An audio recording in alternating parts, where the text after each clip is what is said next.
Hi guys, welcome to Teach Kids Money TV. My name is Maya Korbic. I am a mother of two and I'm a chartered professional accountant. I am a passionate advocate of financial literacy and I'm here to talk to you about money and how to teach kids about value of money. The topic I'd like to cover today is the allowance. That's number one question that I usually get from parents when I tell them that I teach kids value of money. And parents usually ask, when is the right time to give them allowance? Should it be tied to chores? Or, should we just give it out without tying it to anything?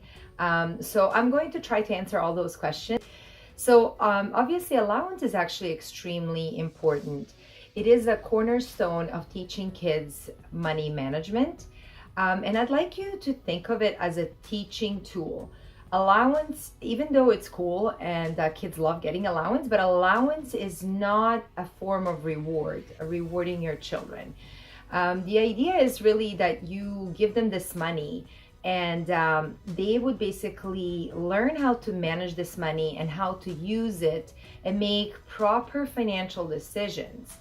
And the good thing is that when you give it to them when they're small, you're giving them small amounts of money.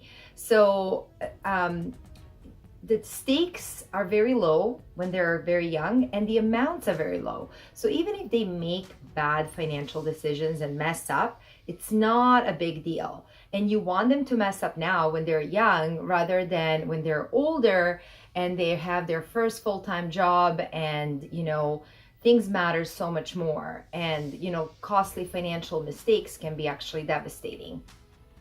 So what happens when you give them allowance? Well, what happens is that all of a sudden your money becomes their money, even though it's technically still your money, but now it's their money.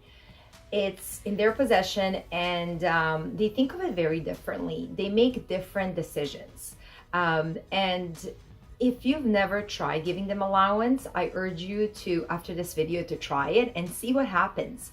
Because I'll give you a perfect example. I know with my own children, if I just went into the store and I was not the parent that would give them allowance, they would constantly be tugging on my sleeve or on my shirt and being like, oh, mom, can you buy me this? Or can you buy me that? And even if I bought that one thing, a few seconds later, they would see something else. They would see something else and they would be like, oh, can you buy me that too? And oh, look, it's only $10. It's not a big deal. But when it's their own money, it is a big deal. I mean, technically it's still your money, but it's their money. You know what I mean? So it is a big deal. It's, all of a sudden that's too expensive. The big question that I get from parents is, should the allowance be tied to chores? So let me tell you that the parents are divided on this issue. There are parents that believe, yes, it should be tied to chores. And their reasoning is because they want their kids to develop work habits and they don't want their kids to have a sense of entitlement. They want to work hard for their money and know that money doesn't grow on trees. Also, there are parents, on the other hand, actually, there are parents who do not believe that the allowance should be tied to chores. They believe that chores should be done out of the duty because their child is part of the family. And one day when they grow up, nobody will pay them to empty out the dishwasher or do the laundry. So they just think that they need to learn those work habits without getting paid. But they do give them money as a teaching tool, and they hope that they will use this money to actually learn how to manage it properly. And also, if these children misbehave, they don't lose this money or the allowance because these parents want them to continue learning about money. Instead, what these parents will do, they will say, well, you know what? We'll take away your iPad time or your TV time, or you cannot go to a friend's birthday party, or you cannot do that sleepover or play date or whatever. But the allowance stays there because the allowance is the teaching tool. So which one's right, which one's wrong? There is no right or wrong. You have to decide for your family what works best for your family. So I have this lovely worksheet that I will give to you for free. I will attach the link below.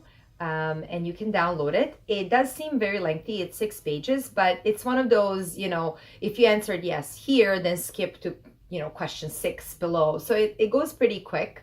But the idea with this worksheet is to help you answer some questions. And by answering these questions, it makes you think what it is, what are the important values to you, and how do you want to teach your kids financial literacy, and what you want to teach them. And then as you're answering these questions, it's really making you think about what it is that you want, and it helps you decide what approach is good for you, as well as what this worksheet does, especially if your significant other fills it out, is it helps you get onto the same page. So you can compare your answers to your significant other's answers, and you can see, where you deviate.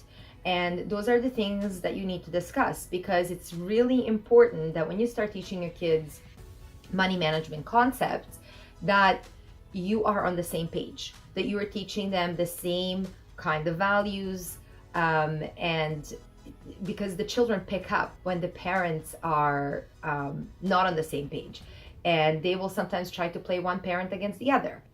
So one other thing too to keep in mind is there is, if you choose one approach and that doesn't work for you, it doesn't necessarily mean that you cannot switch to the other approach. You can try one. If it doesn't work, try the other one. If that doesn't work, then there's something else that you can do, which is kind of what I'm doing with my family, and it's called mixed approach. So what we do is we actually do give allowance to our children. It is not based on chores. However, to teach them the work habits, what we do with them is there are some chores that they can do that they get paid for, and those are the chores that we would typically pay somebody else to do. So for example, I actually do a lot of shredding. I have a lot of confidential documents, and even just my bank files, bank statements, things like that come in the mail.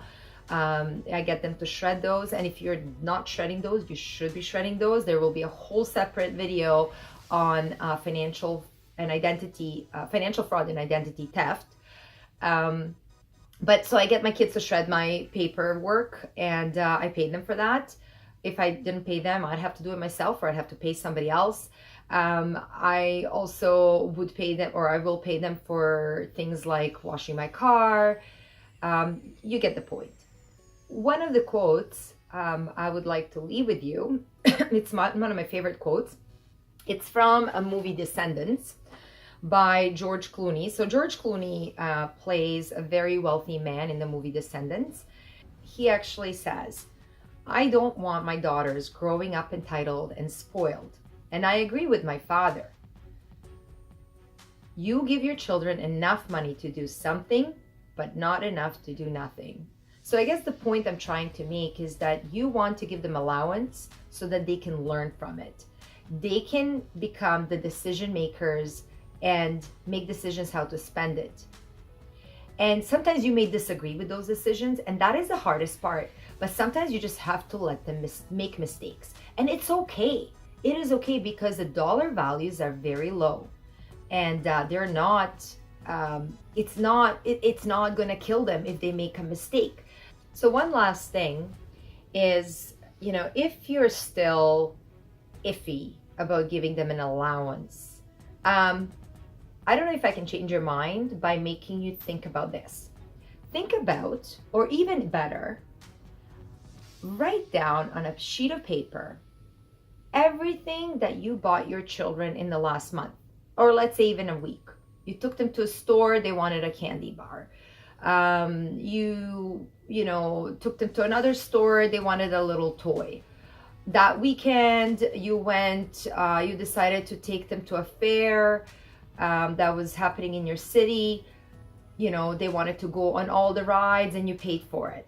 So those are all the things, like add all that up and see how much money you spent. Well, you actually could have given that money to your child and have your child decide whether or not they wanted to spend their money on that candy or on that toy, or if they wanted to go on every single ride, because all of a sudden it's their money and they're thinking differently. So I'll give you another example. My children, sometimes when we go to these fairs that come to our town, They will, we tell them, bring your own money, I'll keep it in my purse, but, bring your wallet and know exactly how much money you have and how much you can spend. And so they'll go and, they might buy something from the vendors. When it comes to rides, they're going to look around and they'll be like, yeah, that's not worth it. How much is it? Oh, what? That's $3 for what? Like 10 seconds? No, I'm not paying for that. But if it was my money, oh yeah, I would be paying for that. So, they get to make those decisions and it makes them feel great. They're very independent and they actually realize a lot of times they say, things are expensive and they just have a different appreciation for money. They have different approach when it comes to money and money management. In another video, I will be discussing how much to give to your children when it comes to allowance and how often, as well as some other tools and techniques with what you can do with the allowance. So please subscribe below. If you like this video, please give me a thumbs up and I'd love to hear from you. Please post your comments. Let me know what you're doing with your children. Are you giving them allowance? Is it based on chores? Is it not? Please share what you're doing. It would be great to hear from you. Thank you and have a great day. Bye.